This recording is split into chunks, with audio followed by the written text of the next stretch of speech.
guidelines of unit number 2. And the title of the unit is Environmental Science and Energy Transition. And this is basically about how you will be attempting your report, how you will be attempting your assessment. And I am here to help you with the process so that it's easier for you to attempt the assessment so that the key concepts are clear.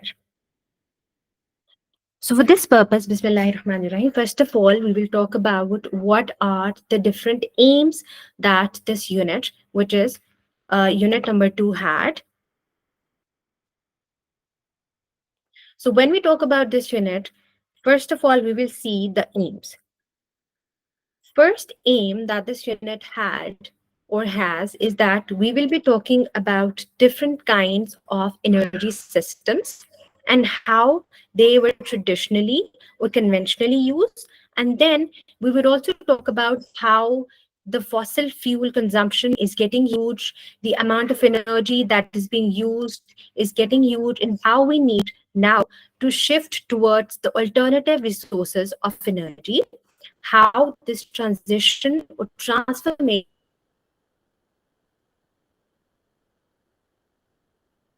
towards energy needs to be made,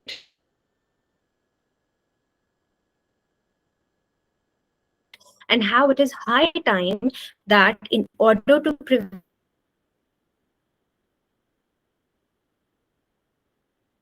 prevent all the environmental deterioration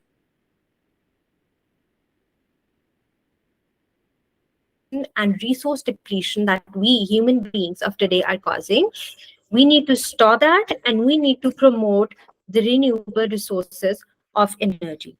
So for that, we will be talking about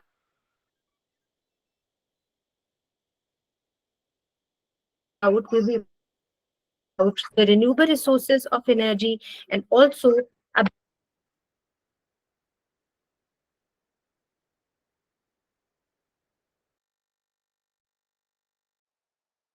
around the clock. They're not available throughout the year. For example, we say that the amount of sunlight that you have in a specific region is actually great and it is used. When we talk about the winter season, the amount of sun rays that are reaching the earth are not great. So what do we do in such a circumstance? We don't want our energy availability to be impacted. Okay, so in order to avoid that situation, we will be storing this energy. We will be storing that energy for times when it is not available in huge quantities. So this is what's called the energy storage methods and means and practices that are being used in today's world to store and capture this energy for use afterwards. In addition to that, another aim is that we will be talking about grid management. By grid management, we mean that how the supply of energy, how the supply of the renewable resources of energy can be managed, how the technical aspects can be managed, how the entire grid of those supply systems can be managed so that we don't have technical faults, so that we don't have IT problems related to that, so that it's available to everybody and it is also in ample supply so that it is not disturbed by any of the factors. This comes under grid management. And then again, we will be talking about sustainable technologies or sustainable renewable resources technologies that are available and are being used more in some of the countries as compared to some regions of the world. Talking about carbon reduction policies, the next aim of this unit is that we will see how the amount of carbon, how the amount of carbon related gases, how the amount of greenhouse gases that we are emitting a lot, they can be reduced. What are the different methodologies that can be used to reduce that amount of carbon, and how different policies can help us with that process? What are the pathways? What are the different steps and stages that we can use for this purpose? So if I am asked to summarize what you will be learning in this unit, or what you learned in this unit, is that we will be talking about the energy systems, different types of energy, renewable resources of energy as well as non-renewable resources of energy. And then if we are to store that energy, how can that be stored? how to manage its grid supply, and how to talk about different methodologies and policies, international as well as local technologies and policies that can be used for decreasing and reducing the amount of carbon present globally. The next thing is that we will be talking about the learning outcomes of this report or assessment. So, when this assessment was designed, these are the points, these 5 points are the ones that were kept in mind. So these are the outcomes, these are the expectations that the trainer has from you, that the learner or the student or the participant should be able to learn at least some of these concepts and should be clear of at least some of these concepts, so that it will be easier for that person to understand these for future, and also to attempt the assessment, and also to understand this throughout the diploma. So first learning outcome that this assignment has is that it will be able to help you understand different energy related carbon cycle.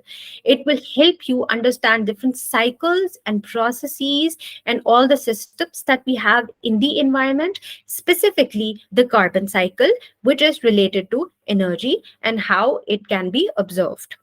The next thing is that we will be talking about the renewable resources of energy, and then about the non-renewable resources of energy. And not just that, we will also be talking about the physical principles of the production of these technologies.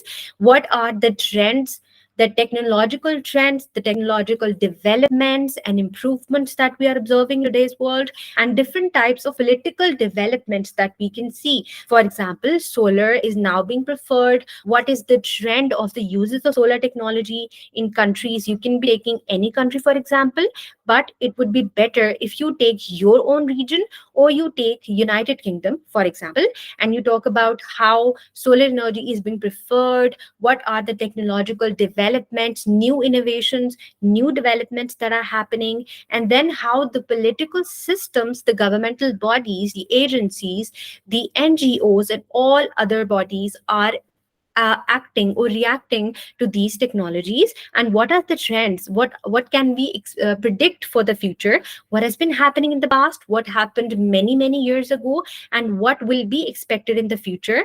And then the next learning outcome is that we will be talking about the storage and grid management. I've already talked about this, and I'll talk about it again, that the alternative energy sources, how they can be stored, how important is their storage, and how important is a nice supply and a nice management of the grid of energy sources. Lastly, the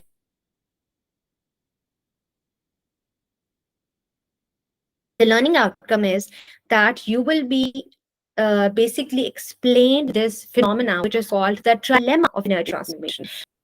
From the term dilemma, so it's not just a dilemma, it's a trilemma. This means that we have like three problems or three challenges at hand related to energy transformation.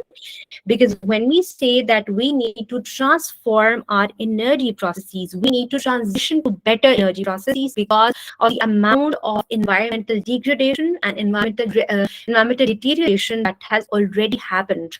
Obviously, it cannot be reversed, but what we can do with the help of the policies and the technological innovations and the developments and the research and development is that we can now transition to better forms of energy, and also we can slow down the process of climate change through these processes and stop or basically reduce the uses of fossils. The next learning outcome is that you will be talking about a number of national as well as international policies. So, why do we focus on policies so much? Because we know that in order to implement any of these energy sources for the storage, for the grid management, for any of these technological developments, for any new process, anything new innovating, anything of the sort, the policies, the kind of structures, the political frameworks that we have, they play a huge role. And this is very visible in today's world, that countries that have a better political structure which supports the transition towards renewables, such as Germany, are even they're really fast forward when it comes to this race to transformation of energy. So they're winning as compared to the rest of the world. And there's so many other examples as well. And then we have other examples which are basically lagging behind the transformation. But obviously, countries like Pakistan, they're taking small baby steps. We're observing that the amount of solar systems that are being implemented, the amount of solar installations that we have in Pakistan, they're basically increasing slowly and gradually.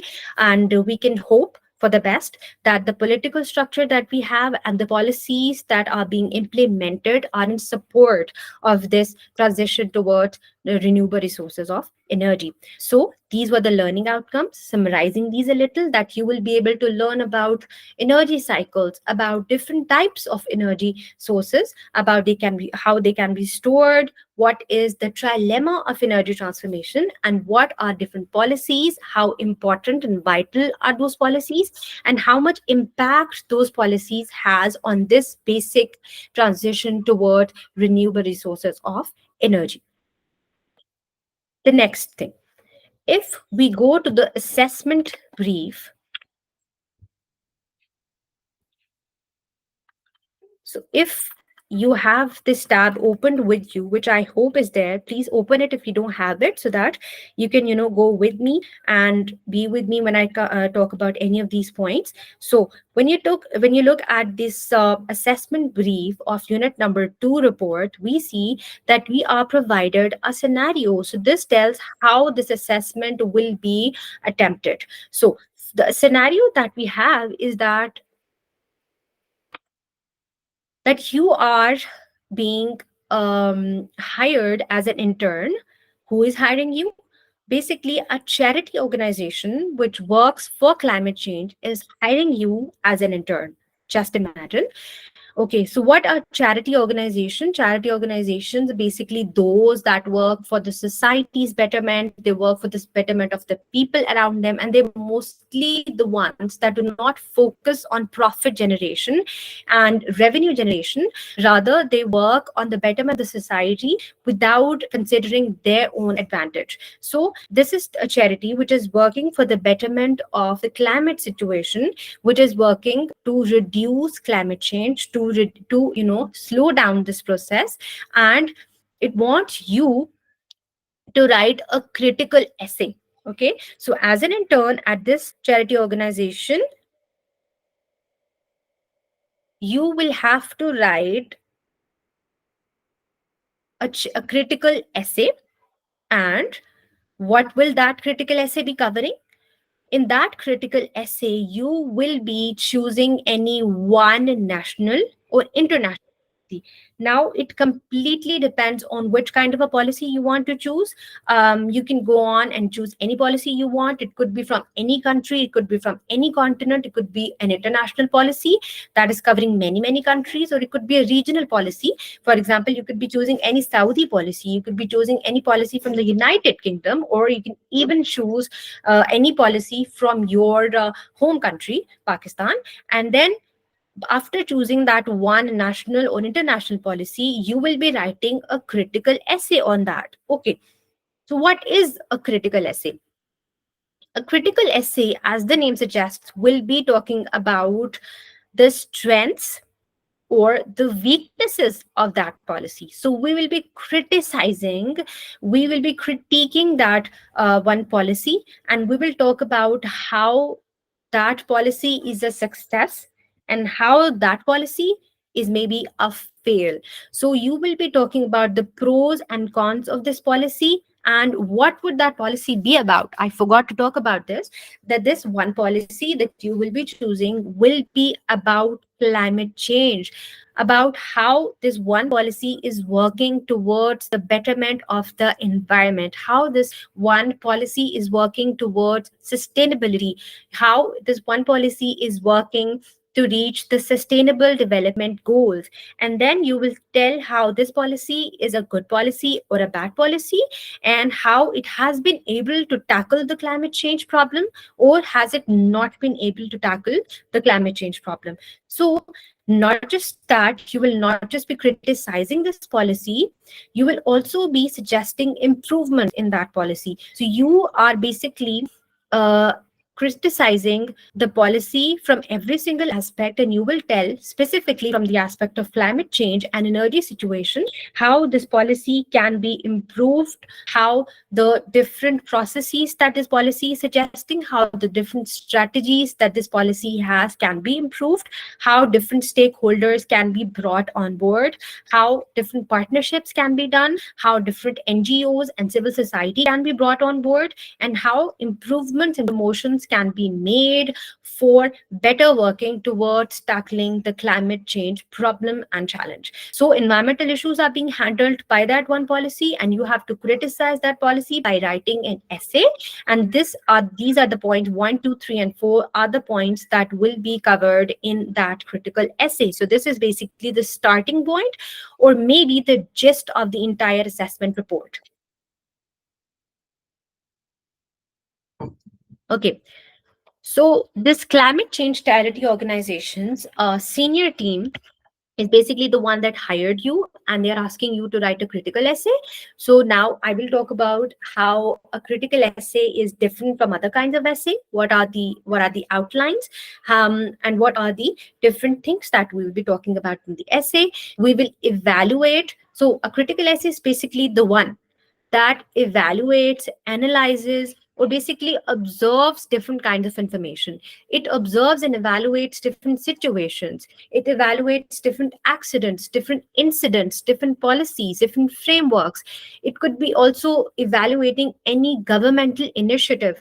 Okay, so for this critical essay, the outline goes like that. You have, first of all, an introduction part, followed by the body part, followed by the conclusion, which is basically the last part. So in the intro part, so while you will be submitting, or sorry, attempting this assessment, what you need to do is that you need to attempt the introduction part the first. So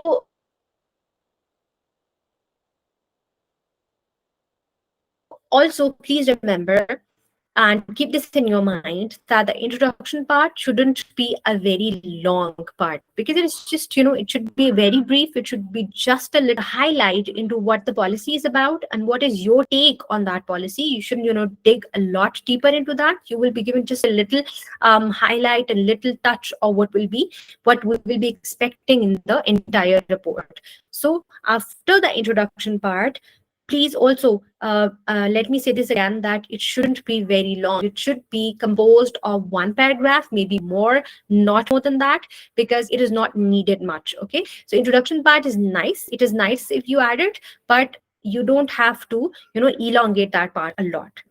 Then talking about the body.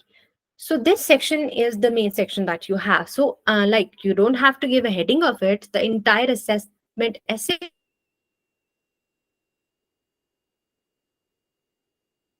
that you have will be the body part. So the body part is the questions that we have in the assessment brief, and you'll be answering those in whatever way you want. And last part will be of conclusion. Again, this part should be really, really brief, even as compared to the introduction. The conclusion should be really brief, maybe 2-3 lines on how you want to conclude this entire essay. And once you have this outline, like the intro, the body, the conclusion, this will definitely leave a good impact on the assessor, and will be able to understand that yes, actually you went through the assessment brief and you understood the assessment. And then again, the strengths and weaknesses of the policy will be explored, and the improvements related to the policy will be provided. This is an important part.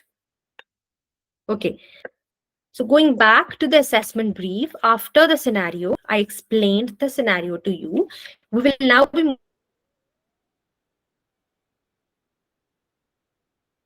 moving on to the questions that you will have to answer. Okay, so you have like a lot of questions. Now go ahead and another and explain the concepts to you. I will obviously not be explaining everything about those, but I will definitely want to, explain the question requirements for you, because my task is to explain it for you and to make it easier for you, so that while you're writing the assessment, it will be easier for you to, do all the research that you want and understand it really well. So talking about the first question, which is that talk about the scope 1, 2, and 3 of the carbon footprint. Okay. So for this question, as a student, always remember that always just break down your question statements in different parts and then dissect every single one of those parts. So with this question, for example, while we break it into different parts, we will see that it wants to talk about one, the scopes, and then it will also want you to just give a little bit of introduction to the carbon footprint. So what is carbon footprint? All of you are aware of the statement. I want any one of you to please come ahead and tell me what carbon footprint is in simple words.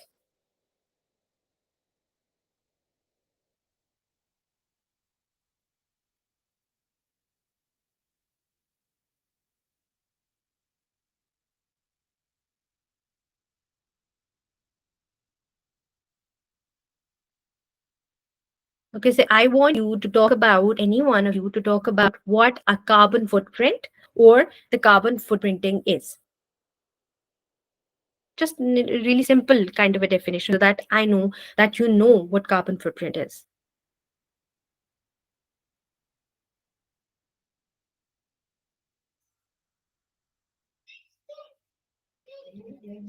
Come ahead, anybody.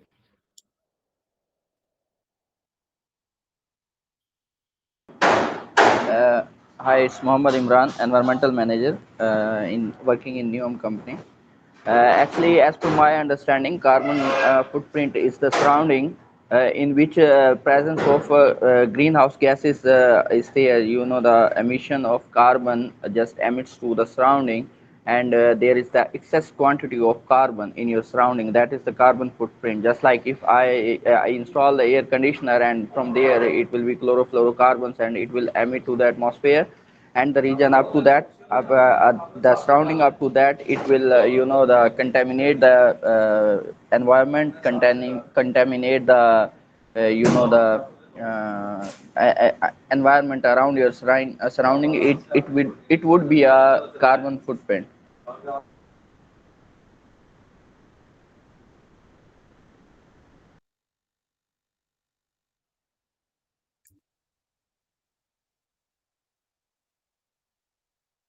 Yes, you're right that okay.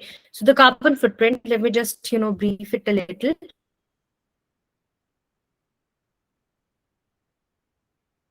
That the carbon footprint. So by the word footprint, what we get is that it talks about the impact, the footprint, the amount of contribution that we as individuals, how much carbon are we contributing to, and then how much greenhouse gases we are contributing.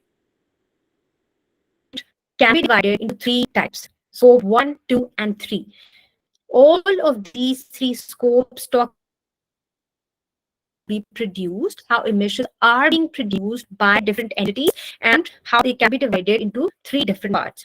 The scope 1 emission talk about, I will be very, very short here, that the scope 1 talks about the direct emissions, for example, any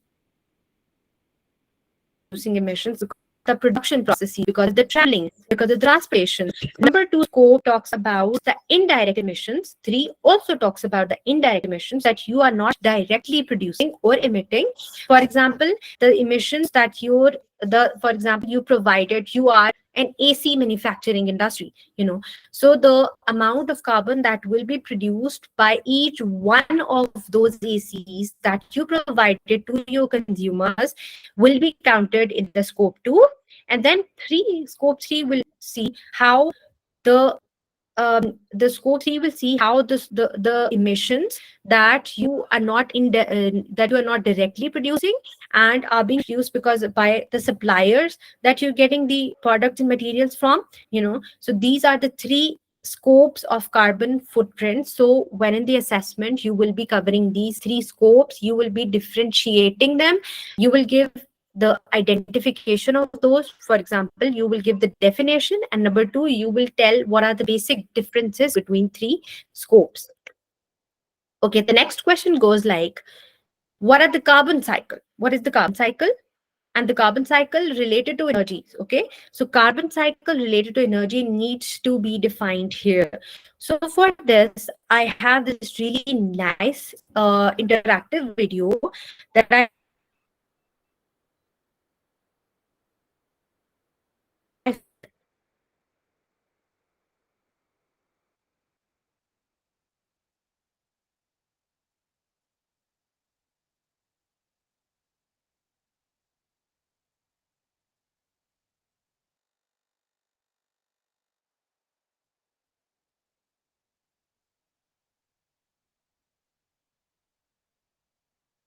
video is called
There's no sound for the video.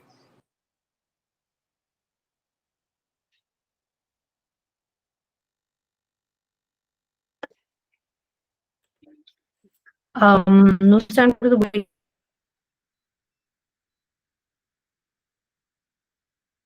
video. Okay, let me see.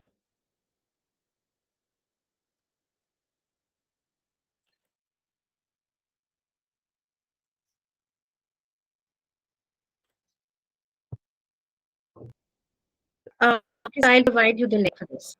That was also.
Okay, so this was the video on carbon cycle, and I know that some of you were not able to hear the sound.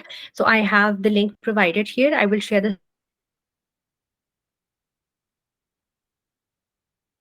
slides with you, so you will be able to watch the video on your own for better understanding. So in this video, one just a few points that I would like to mention is that climate change has already happened. The amount of carbon that we have released into the atmosphere is already there, and it is this change that has happened is almost irreversible. I mean, there's nothing that we can do to bring the things back to normal, completely normal, bring things back to the pre-industrial era. But what we can do at the moment is that we can slow down the process a little. We can slow down the process a little, so that the amount of carbon that we release today can be reduced, the amount of carbon that we will be producing in the future can be reduced, and also we can use different sequestration potentials. For that, we can be restoring the problems that have already happened. For example, if we have cut down a forest, what we can do is that we can restore that forest, we can replant trees, we can do a number of things to bring things back to normal. And then another term that was used in this video was the term Anthropocene, which is also a part of the question that you have. So talking about the Anthropocene, what it is. So the term anthro means for the humans. The word anthro means humans. So this basically suggests that since the earth was created, we have been through many eras and many geological times and stuff. So we saw the creation of dinosaurs, the extinction of dinosaurs, with the creation of the insects and so many other phases. And then after all these phases, the quaternary period was the one in which the cavemen came into existence, after which the Holocene epoch came. And then the era that we have now, this entire era that we are going through now, is known as the Anthropocene epoch. So Anthropocene epoch means that the human beings are the primary runners of the world at the moment. They are the ones bringing the biggest changes in the climate, in the environment, in the earth at the moment. For example, you can see in this figure that human beings are causing industrial activities, human beings are causing pollution, human beings are doing experiments, producing things, developing processes. The education processes has gotten fast, the amount of innovations that we are using are getting really fast. So also, as a result of all of these magnanimous number of activities, the amount of resources that we used to have are decreasing. The amount of fossil fuels that we were using is getting so much that the amount of resources that we have are getting out of hand. So we need to do something about it. So why was this term Anthropocene talked about in relation to carbon cycle? That the amount of carbon dioxide and greenhouse gases and methane and so many other gases and emissions that are being produced at the moment are at the maximum that they were in the history. Like many years ago, the amount of carbon that we had was very less, but at the moment, the activities that we have, the processes that we have, the amount of carbon produced is at the max. The next question goes like, you have to talk about the difference between carbon footprint and life cycle assessment. So as you see in the picture, both of these are like two really identical concepts. Okay, so remember that these two are like almost the same concept, but there's a very fine line between these two concepts that differentiate it. So carbon footprint and life cycle assessment can be differentiated by this one factor, that carbon footprint talks about the greenhouse gases or the greenhouse gas emissions primarily. However, life cycle assessment talks about a number of other factors as well. Okay, so talking about the carbon footprint.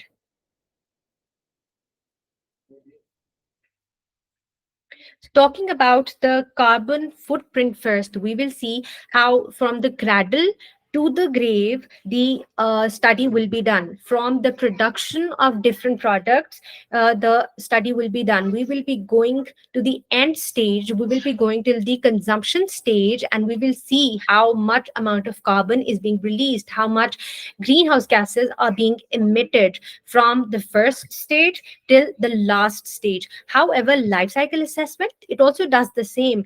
But the only difference is that the life cycle assessment also talks about the social factors, the environmental factors, and the major focus is on these factors, while the major focus of carbon footprint is on carbon and greenhouse gas emissions. So, in the assessment, you will be differentiating between these two concepts.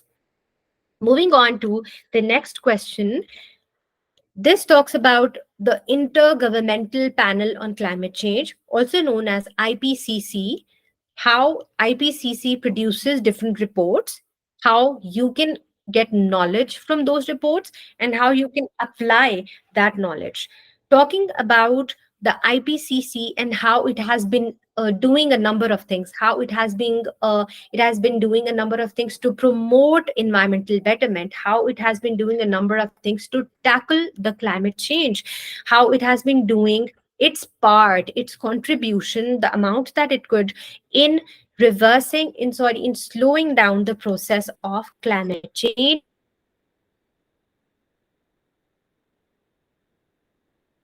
in tackling the problem of climate change. So IPCC is that one organization that publishes reports. It publishes reports at different times. Those reports are annual, they're also bi-monthly, they're also produced based on the on any need. They're also produced from different sources. So these reports, remember, are not real reports. IPCC reports are not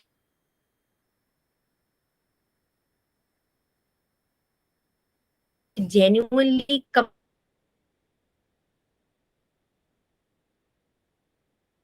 reports. IPCC reports are reports that are genuinely completed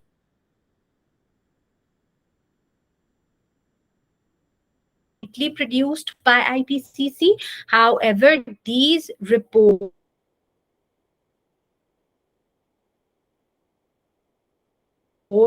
are generated by using a number of primary sources. There are used for the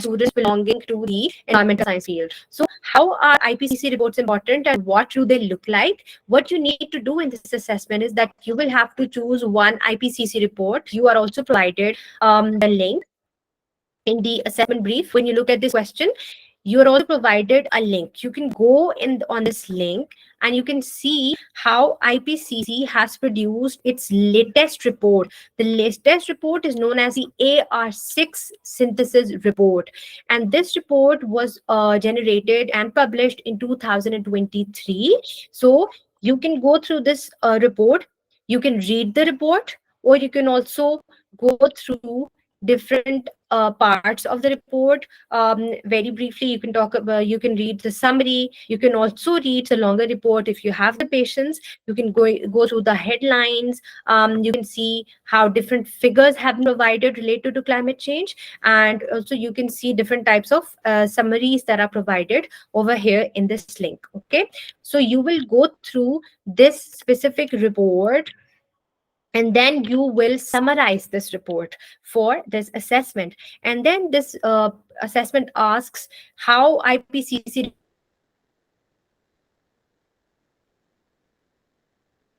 reports look like. So IPCC reports basically have a heading, and then they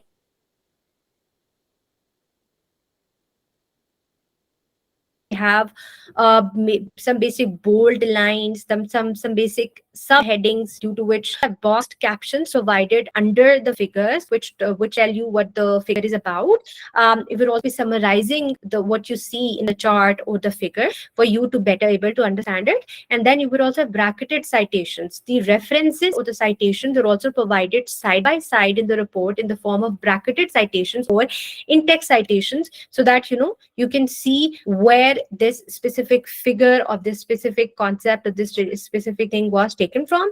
And then this is some really uncommon sort of a concept that these reports have, that with every single concept, with every important concept in the bracket, you will have this written: high and low confidence. It will tell high and low confidence means that this concept or this specific thing that IPCC report talks about is of high confidence, which means that the IPCC is very much confirm of these figures.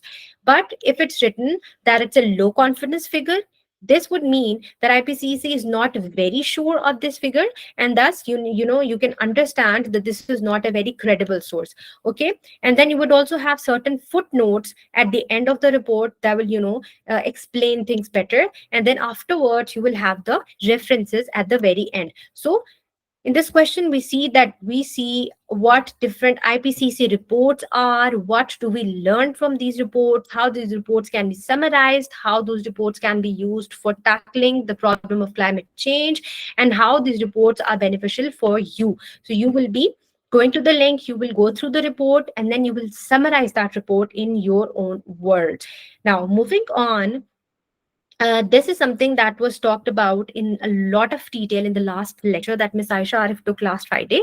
The different types of energy technologies were discussed, different physical principles were discussed, like, for example, the physical principle of photovoltaic cells, the physical principles of concentrated solar power cells, different technological trends of onshore and offshore wind methods, the market developments, the physical principles of wave and tidal energy, and so on and so forth. So I will not be going to the detail of these, but when you talk about these specific questions from 1.5, 2.1, 2.2, 2.3, 2.5, and so on, in these questions, you can make a tabulated form. In one row, you will write the name of the renewable energy, and in the next row, you will talk about the physical principles of it. In the very next row, you can talk about the technological trends that it has, and then you can also talk about the market trends. You can talk about the physical principles that it has, and then it will give a very nice form to this answer for you. And then again, in these questions, the physical principles of carbon capture and storage technology will be discussed, the physical principles of biomass will be discussed, and so on.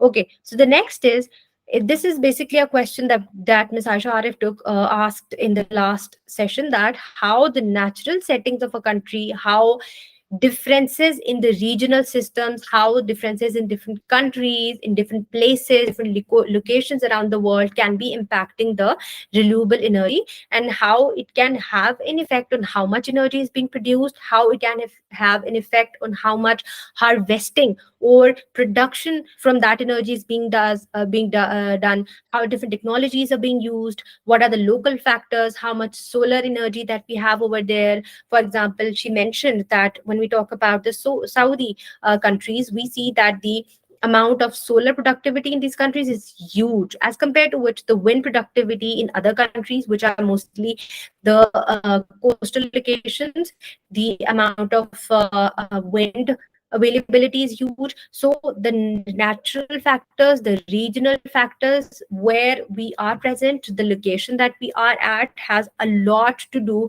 with which energy we will be choosing. It has a lot to do with the kind of storage methods that we will be using, and the kind of grid management that we will be using. So in this setting, you will choose, you can, for example, it will be nice if you choose one region, and then take that region with you, and then keep talking about that region again and again, and then talk about how that region is specifically tackling with this solar energy or wind energy, and how it is having different harvesting technologies, and so on.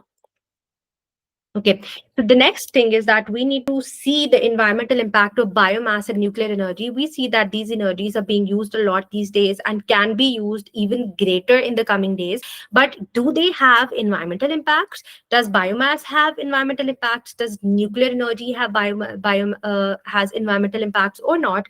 So talking about the biomass, it has been observed that it has a huge amount of greenhouse gas emissions, and also there's another drawback related to it, that it requires a lot of energy in order to be produced, in order to be stored. Also, it needs a lot of energy, so it's very energy intensive. So this is one con related to the biomass. Talking about the nuclear energy, as we know that it might be able to produce a lot of radioactive radiations for the surroundings, and those radiations can be called as radioactive waste. So the problem of radioactive waste generation, the problem of radioactive waste disposal, and how the surroundings can be, they can be protected from those radioactive wastes, is like a huge problem. And we know how harmful radioactive waves can be for human beings, for the flora and the fauna. Therefore, the radioactive rays, and the nuclear energy has this huge problem associated with it. So if you want to make use of the nuclear energy, you will really need to understand this, because this impact might be overcoming every single benefit that it has. Next, so you are asked to differentiate between a centralized and a distributed grid. So we said that there's grid management, but that grid management could be of two types. It could be distributed, it could be centralized. So these are a few differences. I wouldn't want to talk about all of those, but I will, just say that distributed generation is basically using, it is more electricity efficient, while a centralized system is less efficient. And distributed system has less cost, while centralized system has more cost. And thus, in your assessment, you can be differentiating between these, and going through how much emissions these have, how much maintenance cost they require, what is the reliability of those. These will be nice points to cover. Talking about the next question, how the energy storage options for different types of renewable energy are. So we say that in order to store these energy options, there are different methods that are being used. For example, electrochemical battery energy storage is being done through lithium ion battery and flow battery method. The mechanical energy storage is being done through graphite method and solid state battery method. The mechanical energy storage is done through compressed air energy storage, the graphite method, and the solid state battery method. So we will be talking about each renewable energy, and then in front of that, you will be talking about each energy storage option, the common and famous energy storage options that are being used nowadays. The next question talks about what are the benefits, or what is the importance of energy storage in grid management. Why should we be doing energy storage? What is the need of storing energy in the first place? Why do we need it? I mean, cannot we just go on without storing energy? Cannot we just go on without managing the grid systems? So this question will talk about those important points, that renewable energy obviously is not present all the time, so you will have to store it if you want to be efficient with the energy supply. If you don't do that, your efficiency will be decreased, obviously. So another thing is that energy storage is also very useful if you want to decrease your reliance on fossil fuels as much as possible. And then grid management is very beneficial for managing the demand of the community, and for managing the supply that you are providing to them, and the access that the people have, and also for an equitable distribution of energy for all the different sections of the community. So for all these points, energy storage and grid management can be very useful. Then the next question says how the lithium ion battery and its life cycle assessment is done. So lithium ion battery is being used in cars, in electric vehicles. It is being used in cellular phones. So after these batteries die, there are mostly just disposed of. However, what we can do is that we can repurpose these batteries, we can recycle these batteries, we can take out the important elements, and those elements can then be used for the production of another battery, and the process goes on. So the life cycle assessment of lithium battery, in which you will cover these important aspects and anything else which is prominent, and you will be talking about it. And then how circular economy can be important for the battery waste and storage. So circular economy, as we all know, wants that no waste goes out in the system, or no or very little waste goes out into the back into the environment, and that every single material that we have in the environment, that was used for production, that was used for any process, that was used to provide any service, just keeps going on and go on in the system, and does not go out of it in the form of waste. So we know that once a system has been started, a process has been started, there's not a lot that we can do to reverse that.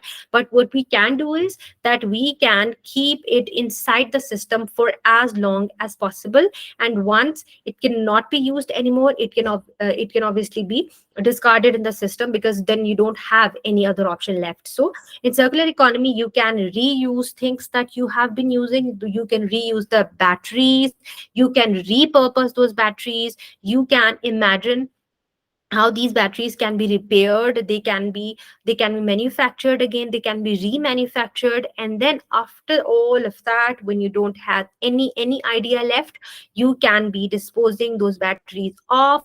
But for people who believe in a circular economy, which is the need of today, disposing off things should be the last option, and it should only be there when you don't have any other thing in your mind left. The next question, I talked about this in the very beginning of the session also, that's the trilemma of energy. So the trilemma of energy means that yes, we know everybody is talking about the transformation of energy. Everybody is talking about how we need to transition towards renewable energy sources,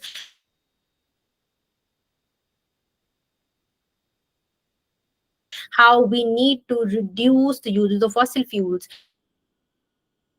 how we need to reduce the dependency on these resources now. So but the energy problem is not that simple. If you want to have a sustainable energy transformation, if you want to have an energy transformation that is that is the best in all different ways, then you just need to make sure that that energy is secure and reliable, that those energy sources are the best for the region, and they can be very reliable for the community. And those resources obviously need to be green and clean. That's obviously the purpose of these. And then how those sources can be made affordable for all the people, regardless of where they are from.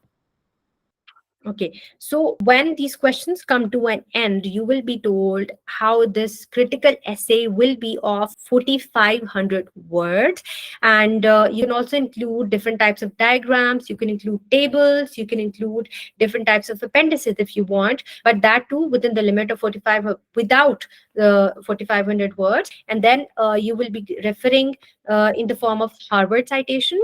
And then you can also do in text citation if you want, if that's feasible for you. And then within those 4,500 words, this entire critical essay, these question and answers will be covered.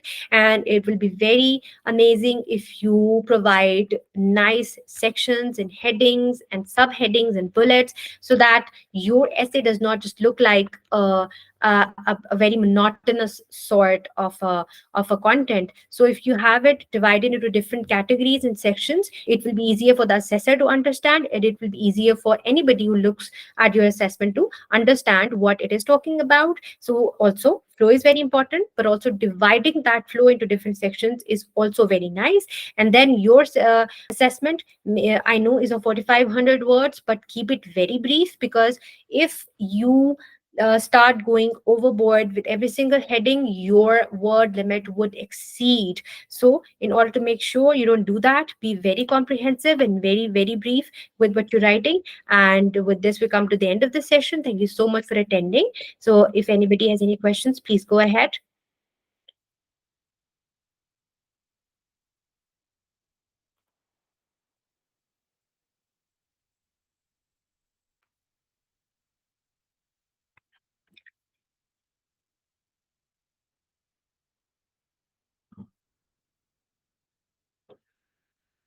Because the last time we received this comment that we wouldn't be able to understand this session unless we ourselves start doing the assessment. So I asked you guys to go through the brief, so that you know what I'm talking about in the first place. Did you go through the assessment, any one of you?